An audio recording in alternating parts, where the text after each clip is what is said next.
Bon, ici, une petite application de qu'est-ce que la couleur peut vous aider à faire dans Photoshop. Par exemple, si j'ai un calque qui est sur le dessus, personnage, donc sur un fond à mélanger, comment on peut procéder? Il y a des logiciels qui sont hyper sophistiqués pour faire ce genre de choses-là, mais on peut aller chercher notre baguette magique, par exemple, ici, qui va sélectionner par similitude de couleurs. Remarquez bien, j'ai sélectionné mon calque supérieur. Je vais sélectionner le bleu comme c'est ici. Il y a toujours ici un chiffre de tolérance qui va vous permettre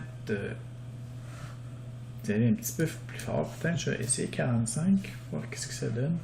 Je vais venir cliquer ici à l'extérieur. Et vous voyez comme ça, ce que je pourrais aller faire dans le menu sélection, je peux étendre ou généraliser. Donc là, ce qu'il va faire, c'est qu'il va imaginer, il va évaluer l'ensemble de mon image. Quand je fais généraliser, donc il va aller chercher tout ce qui est dans le même registre de bleu. Bon, vous remarquez qu'il y aurait des choses qui pourraient être corrigées ici, par exemple, à l'aide de la tablette graphique. Okay. On pourrait faire aussi, aller dans sélection toujours, puis faire étendre. Donc, il va étendre un petit peu notre sélection. Je peux toujours aller en mode de masquage rapide ici, puis voir à quoi ça ressemble. Donc là, ce qui a été sélectionné, c'est l'extérieur. Vous voyez des choses qui sont laissées tomber.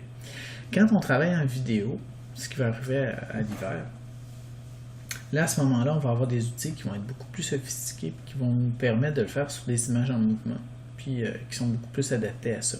D'ailleurs, c'est une application ici qui provient d'un tutoriel pour ce logiciel-là. Donc, pour l'instant, mais je vais juste vous montrer rapidement qu'est-ce que ça peut faire. Donc, là, c'est sûr que je suis allé un peu fort avec une tolérance de 45, mais en tout cas, donc c'est juste pour démontrer. Fait que là, ce qui est sélectionné, c'est ce qui est à l'extérieur. Donc, je protège d'une certaine manière le visage de mon personnage.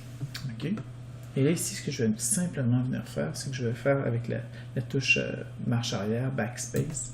Je fais ça ici comme ça, puis là, vous voyez, okay, vous avez déjà une idée de comment on va pouvoir composer, faire un photomontage.